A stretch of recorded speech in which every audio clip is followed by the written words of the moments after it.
ध्यान लगाना एक साधारण क्रिया, लेकिन इसमें छिपी है अनंत शांति, अपार सुख, अनंत ऊर्जा और बहुत सारा ज्ञान।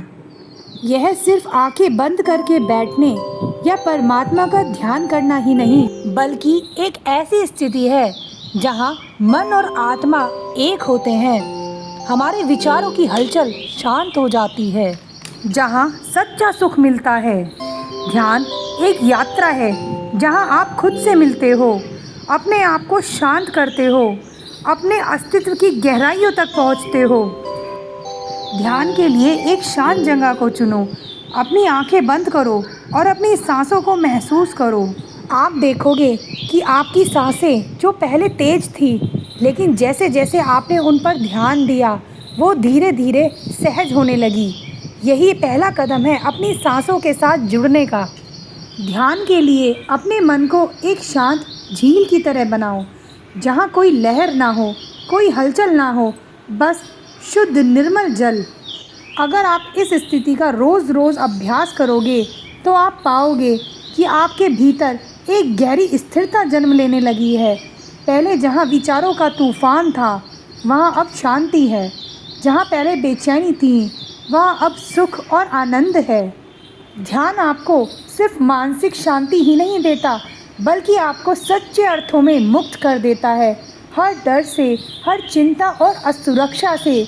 यह आपको वह शक्ति देता है जो बाहर नहीं, बल्कि आपके भीतर ही हमेशा से थी। ध्यान से आप अपने भीतर की ऊर्जा को महसूस करते हो, जिससे आपको यह पता चलता है कि आप कोई साधारण व्यक्ति नहीं हैं, बल्कि दिव्य चेतना है जो अनंत संभावनाओं से भरी हुई है।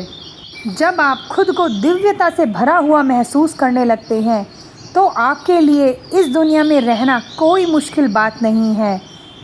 ध्यान का अर्थ यह नहीं है कि आप दुनिया से अलग हो जाओ, किसी पहाड़ की चोटी पर चले जाओ। ध्यान का अर्थ है आप अपने जीवन के हर पहलू में उपस्थित रहें, बिना विचलित हुए। ध्यान से आपके अंदर एक नई शक्ति जागती है। जो छोटी छोटी बातें आपको पहले परेशान करती थी, वो अब आपको छू भी नहीं पाती। जहाँ क्रोध और बेचैनी आपको अनियंत्रित कर देते थे, अब उन पर आपका नियंत्रण हो गया है। ध्यान एक बीज की तरह है, जिसे रोज़ रोज़ पानी देकर आपको एक विशाल वृक्ष बनाना है। और जब यह वृक्ष अपनी जड़ें जमा लेता है, तब कोई भी आंधी इसे हिला नहीं सकती, तब यह अडिग हो जाता है। ध्यान से जो दिव्य प्रकाश उत्पन्न होता है, उससे आप परमात्मा से जुड़ जाते हो। और जब परमात्मा आपके साथ हैं, तो आपकी हर इच्छा अवश्य पूरी होगी। बस परमात्मा को कहते रहिए, I am ready to receive. मैं आपके वरदानों के लिए तैयार हूँ।